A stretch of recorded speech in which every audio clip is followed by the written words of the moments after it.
with somebody very special. I'll introduce her in a minute, but Jeff Moody here, Jeff Moody MD, jeffmoodymd.com, jeffmoody.com, on Facebook at Jeff Moody MD, on LinkedIn, Jeff Moody MD. I'm like a bad rash. You can't get rid of me. I'm like everywhere. Please, please, please. What we're talking about today, we're talking about burnout breakthroughs, okay?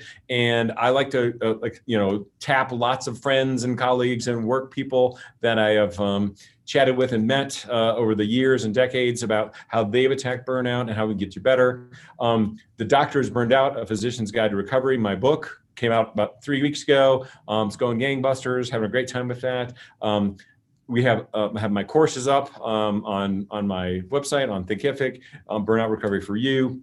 Lots of ways to access help. And my bottom line always is, I want you to get the help that is useful for you from whoever that is. If that's from us, great. If that's from other people, great. Raise your hand, get the help you need. But none of that matters right now, because right now, the most important thing is we have an awesome, unbelievable, groundbreaking, just superhero, pretty much in the house. Lieutenant Colonel Vanessa Mahan is a U.S. Air Force Lieutenant Colonel. She was one of the first weapons systems officers in the F-15 Strike Eagle. She's been flying a Prowler for the last few years, or even now, or maybe you're training now. She's an amazing person. She does. She has her own her call sign while she was flying was Siren. So she has Siren Strong, which is a website, and she does amazing health and fitness and things. But today, what I really want to talk to her about is A, how she's doing, because I haven't seen her in a year, and we did this great public speaking class together. And B, how has she, for many different ways, succeeded and fought off burnout in the military, as a career person in the military, in the reserves, as a woman in the military, which I think can be challenging, but I want her to tell us. So, Vanessa, woohoo! Thank heaven. So glad you're here. Thank you for having me. Well, geez. Doctor. Well, drjeffmoody.com. Yeah, that's right. So, okay. So first question, A, what made you want to fly a plane for the United States? So the only reason, I say this tongue in cheek, but the reason I joined the military was so I could get college paid for. Well, that's a good plan. I like that plan. I'm like, I don't know anything about the military or airplanes, but will they give me a scholarship? And they did. So, because you're smarty pants. You're smarty. I just jumped in, and it turns out that it was just so meant to be. It was, I had found my people, and through joining the military, I discovered so many things about myself that I'd never known before. Primarily was my love of fitness. And that was huge, because I was that little uncoordinated weakling, last kid picked in gym class kind of growing up kind of thing. Yeah.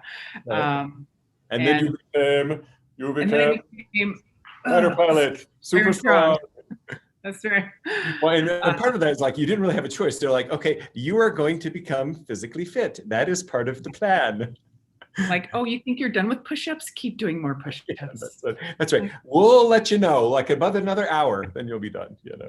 Yeah, so. It's pretty fun. It's okay. I say that, but it was fun for me to get pushed that hard to see how far beyond my personal imposed limitations, right? Yeah. So that was a really cool experience. Yeah. And then from there, I really had no idea, again, what I wanted to do when I grew up. I majored in meteorology, but I really didn't like it. I barely passed my classes. And so, being the Air Force, obviously flying planes. Maybe I can fly a plane, and maybe they'll train me for free. It'll be part of my job. Yeah. Yes. So I'm like, I will do that. And I passed all the medical stuff, which is great.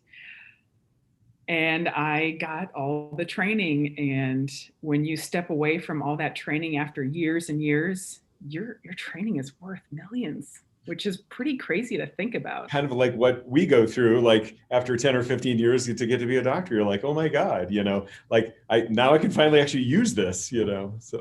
Right.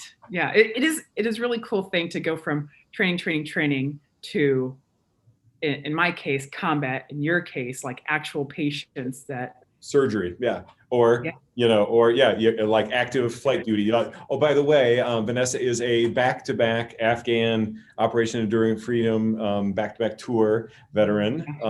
Flew close air support, which is like true or false, like other than being on the ground, it's like the next most dangerous thing is close air support.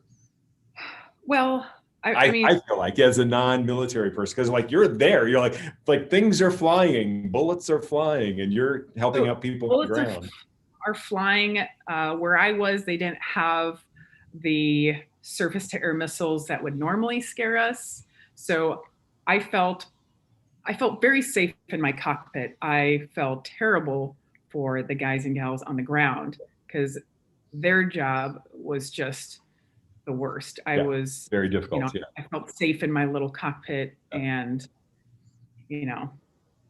I wasn't getting shot at on the daily like those people were. But that's why I was there, to help them and the civilians out there as well. So cool. Yeah. So obviously my big thing is burnout.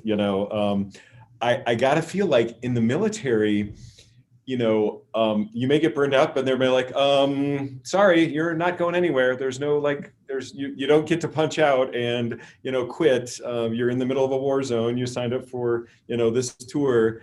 Like I clearly got to think that the grind and the stress and really it's literally life or death situations that you get put in on a daily basis. And like, that's got to really get you to the point where like, what do I do? I'm kind of at the end of my rope. What did they, well, A, I'm sure they had strategies and I'd love to know what those are. And B, what did you do personally? What did you feel like was like helpful for you?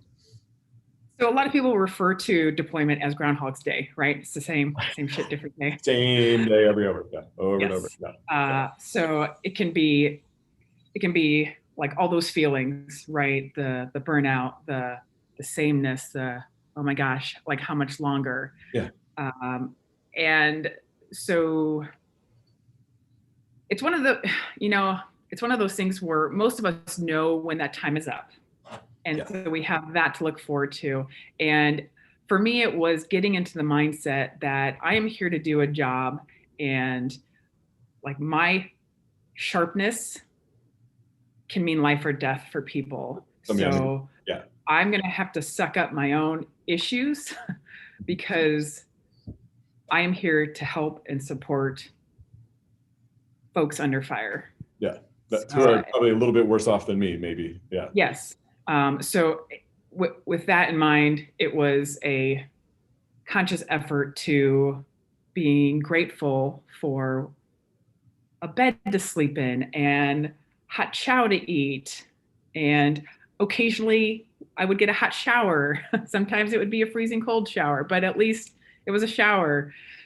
In addition to the things I would do in my free time, reading books. Working out was a big part of the whole stress relief for me. So it was always finding time to go to the gym and like taking care of my body. And that's also how I take care of my mental state. One of the things that I wish the military would have done, and I feel like some components are doing this now, is we do a lot of preparation for our body and our minds for battle, meaning we know our weapon systems, we know the ROE, we know ROE, rules of engagement, right? Rules of engagement. Rules of engagement. Yes, we know all these things, but we don't take care of we're not prepared spiritually and emotionally for war. And that, to me, that looked like a meditation practice. It was your answer. That was your answer. That was my answer, but I didn't find that until just recently, about 3 years ago. But that was the missing link for me. And once I had started that, I look back on my time, active duty and deployment. I'm like, why didn't I have this sooner? why was this option not, given to me? And I think it goes along with that stipulation of military might be too hardcore for that, or meditations for hippies or something.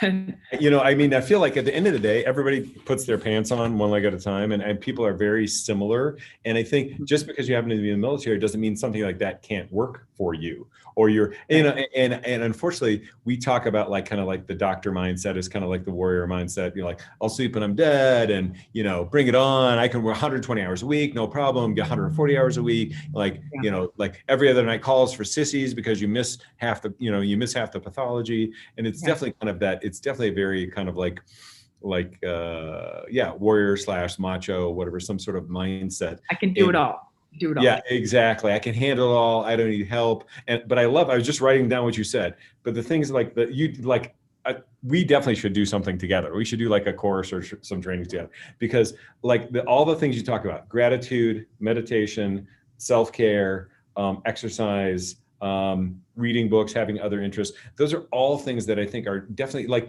I kind of feel like you have to fill the bucket back up. You can't continually be draining the bucket. You're the bucket. You have to fill yourself back up. And if you don't do that, at the end of the day, there's no bucket left or no you left. And B, then when there's maybe an event or something that is very impactful, you have no reserve, nothing to bounce back from.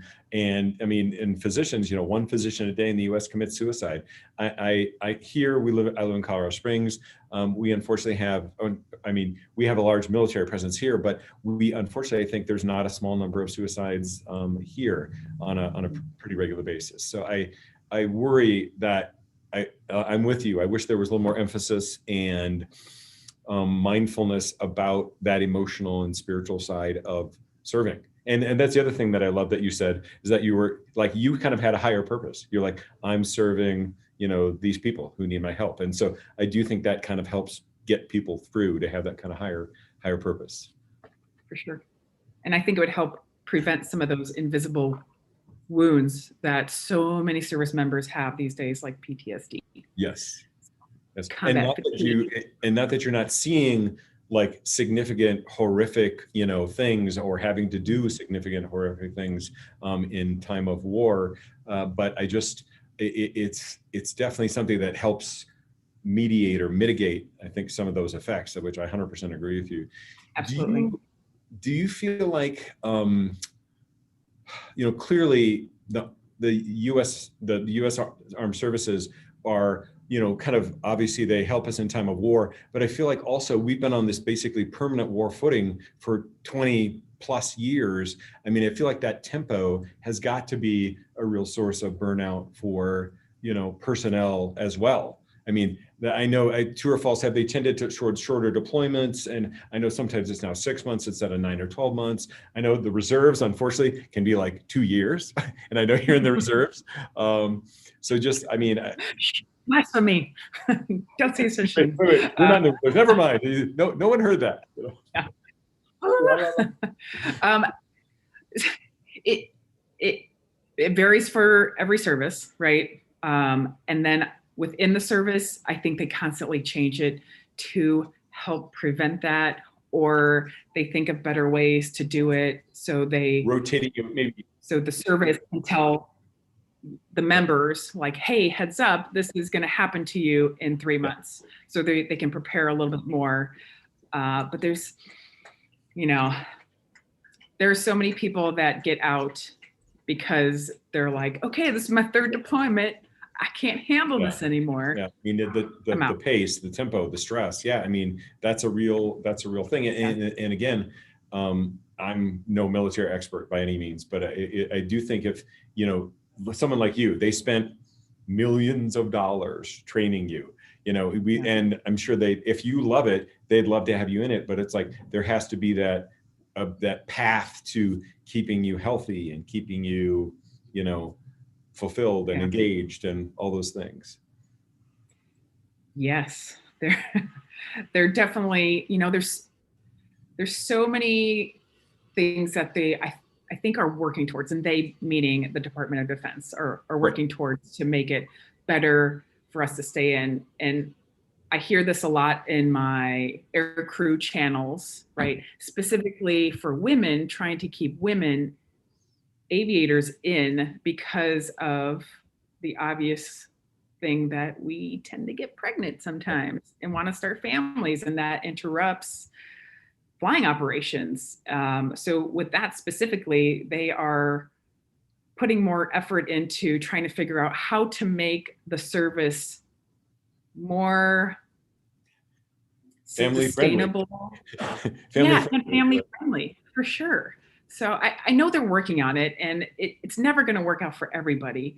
But the more we can do to help our people and give them tools that they need so they can get past and through like really dark, hard times, we're going to be better off in the long run, for sure. Kind of like, I would say that the rising tide lifts all boats. If you can help everybody be better, I think everyone's more prepared for those hard times as well.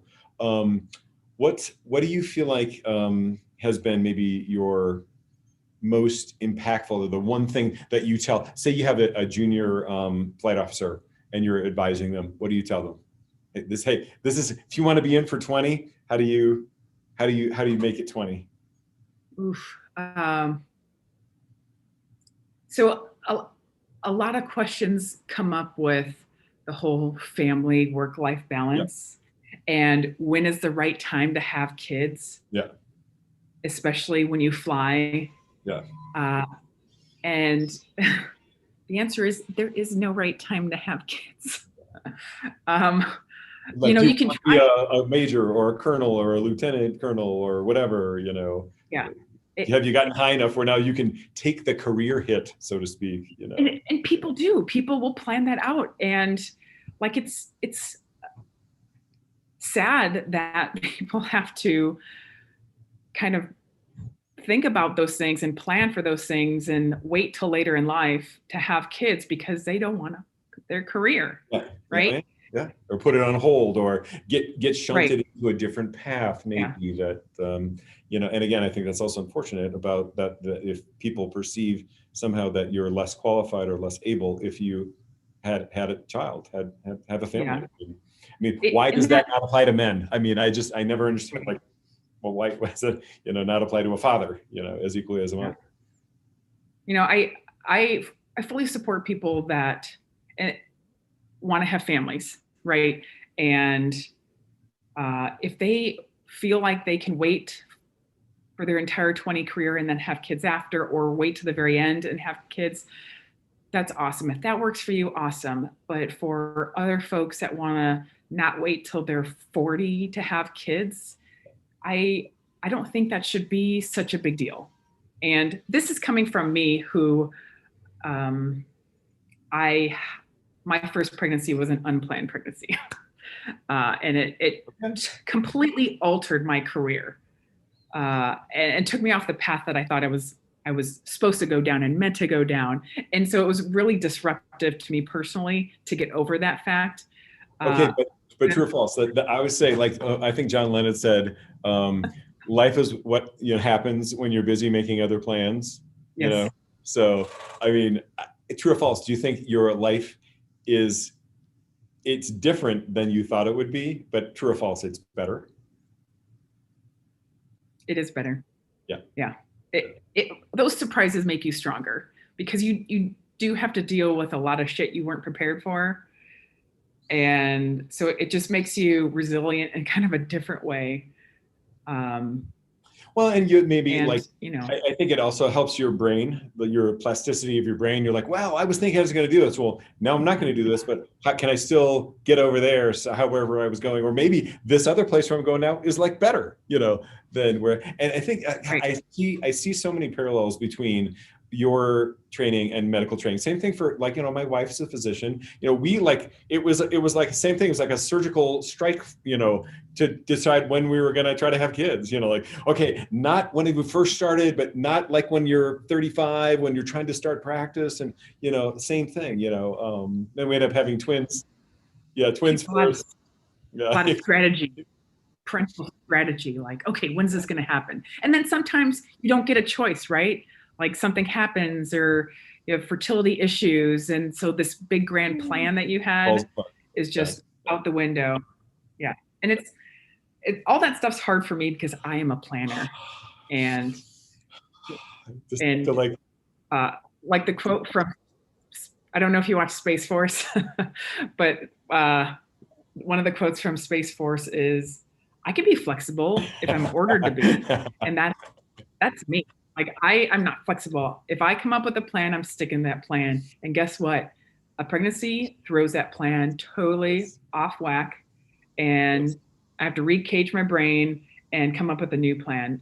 And you're right, that new plan, while it was not how I pictured my life going, so many other opportunities and doors opened because of that one connection between an 80s. Also, okay, the other thing, Miss Planner, I think the other thing you have to allow for, like in your life, is like A, this was kind of a happy miracle or a happy event, and B, like your mind has to be open enough to like whatever, like okay, we're taking the lemons.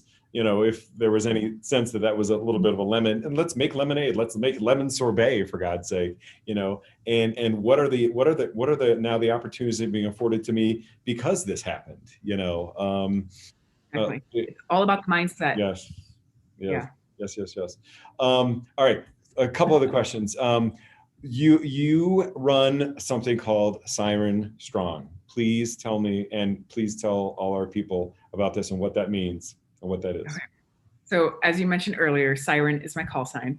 And as I mentioned earlier, I found my love of fitness when I joined the military. And so I was always that person in the squadron running PT tests and being at the gym all the time, to the point where I thought, I want to do this. Like I want to train people. I want to help them get fitter, because that was one of my own journeys, is going from that, you know, that fat kid to the really strong woman, like physically strong woman. And I wanted to have the opportunity to help other people reach that point too. So, and alongside with fitness goes nutrition. And I've always loved reading ingredients. I love to find out where food is sourced. I think beyond the packaging, right? Like how was that cow raised? Where was that plant grown? How are they treating the soil? So all that stuff, that whole holistic thing with health and fitness is Siren Strong.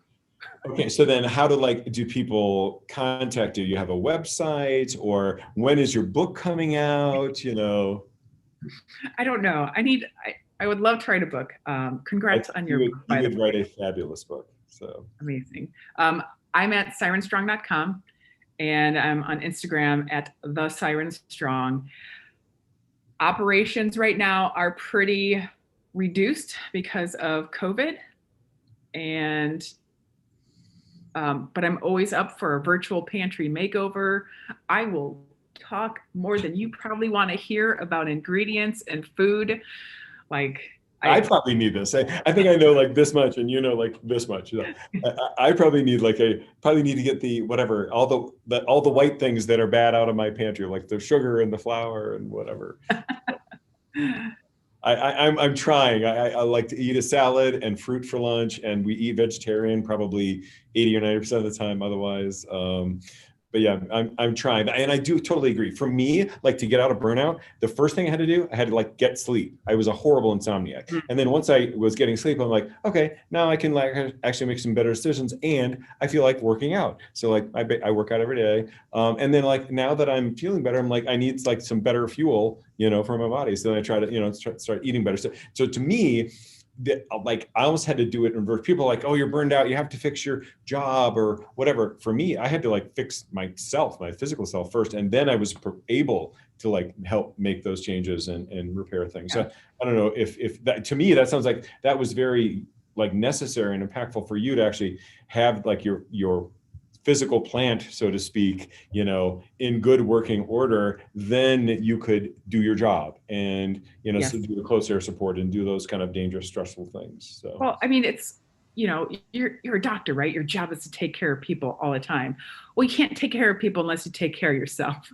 True, but like right? you never like take your own advice. Like doctors are the worst patients. Always, always. And same thing with motherhood, right? Like the whole self-care with mom, like take care of yourself so you can take care of your children better, right? We all know what sleep, well, most of us know what sleep deprivation looks like. It looks like scary mommy. Oh yeah, like a dangerous minivan driving nut kind of like off the deep end. And I tell you it was fascinating to me that, and a lot of our clients do the same thing. They're like, if you can work on many things at the same time, that's great. But sometimes people can only focus on one thing. I'm like, let's get the physical stuff handled right now. And then that you will be amazed at like the difference in your mental health and your acuity and all those things, better decision making, all that stuff just flows from being more fit and also I think I wish someone could like help me quantitate like the mental effects of exercise, but I definitely, I'm a much worse person if I don't exercise on a regular basis. Sure. I don't know why that is, but I think the critical thing too for me though, in addition to doing it, is like giving yourself the permission to do it. Because I think a lot of people are like, oh, I can't, I'm too busy, I got to do all the mom stuff, or I'm working or whatever. Like, you know what? You can actually you can do it. You just have to give yourself permission to do it. And the other thing I always tell people, I'm like, people are like, I don't have any time. I'm like, take this, put it down for like 2 hours a day, which is about, Nielsen shows like the average person's on their phone like 2 hours and 20 minutes a day. Not at least. Yeah. I'm like, you got time out the wazoo to go exercise and stuff. Scroll, like. I'm like, turn off all the notifications, delete all your social media apps, put your damn phone down, go exercise. I mean, I don't know, I feel very strongly about that, because also I feel it's very mentally, a lot of the research shows that it's so distracting. Like even if you do that, it takes you 15 or 20 minutes to get back to what other tasks you were doing. So it compounds the time wasting effect. So. Right. Anyway, I'll get off my soapbox. So enough about me, enough about that. But anyway, I want to be super respectful of your time. What else do we need to know? What else can you tell us? What other awesome, like, give me your best like success story over the last 20 years. Personally, professionally. Sorry, the dog's already looking at me. Gosh. Well, of course, naturally. Your best accomplishment. Maybe your best accomplishment. Gosh, that's so hard to quantify because there's so many different categories, right? Obviously. Fighter pilot. Flying in combat was one of my ultimate goals in life. And, that might sound like sketchy to some people, but 9/11 happened when I was in college. And so I knew I wanted to be a part of whatever was going to go down after that. And flying close air support was what I wanted to do, and support the troops on the ground and try to bring, equal rights to Afghanistan, and not force our culture or anything like that on them. But I did get to volunteer while I was there for something called Operation Care. And so I got to go outside the wire, which means outside of our protected base. I rode in a convoy to a school, and I got to hand out school supplies to little girls. And that was just one of the most meaningful things to me, to be able to do that and a highlight in my life, and to talk to some of them too. And they were just, amazed that they were like, look at this woman. She's like flies a plane. It's like unbelievable. In Afghan more so than that, they were shocked that I was married, but I had no children, and that I only had one sibling. They're like, what? You only have one sibling? You have no kids, but you're married? That is so crazy. So it was just that different culture. I know. So that was amazing. I loved. Go ahead. No, go ahead. I also loved flying, even though some missions we didn't go kinetic, which means dropping bombs. I love flying over our troops. And if you've been to the air shows and you've heard that jet noise and how, at least for me, it just really pumps me up.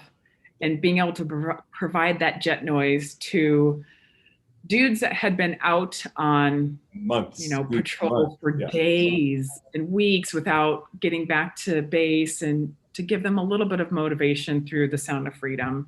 That was very. If I was one of those guys, I would have been like, somebody's looking out for me. Somebody's up there looking out for me. What I was going to say, that's right, that too. There's a great organization. It's called Room to Read. So if you want to contribute, they build libraries in like Nepal, Vietnam, I think Afghanistan, like across the world, and it's unbelievable.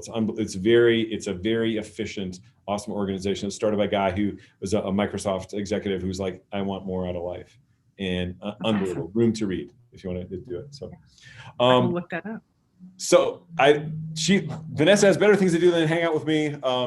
This was awesome. She's unbelievable. Go to Siren Strong, get fit, get healthy, come to jeffmoody.com, get burned out handled. We'd love to see you there. More stuff all the time, every day. This is live, obviously. Blog every week. There are video tips every week. Go to LinkedIn, go to Facebook. I'd love to interact with you there. Get my book, The Doctor's Burned Out, Physician's Guide to Recovery. Just please get help. Talk to Vanessa, talk to me, talk to anyone. Everybody's here to help you. You're not alone. You're not trapped. You're not powerless. Please get help. Raise your hand. Don't be a Superman or Superwoman, even though we have a real live Superwoman right here. Everyone needs a wingman. Everyone needs a wingman. Everyone wants to raise their hand and get help. So thank you, Vanessa. Thank you. So and hang on. And then we're gonna take off, and we'll see you on the next Burnout Breakthrough Live, which I think is tomorrow. So we'll chat more tomorrow.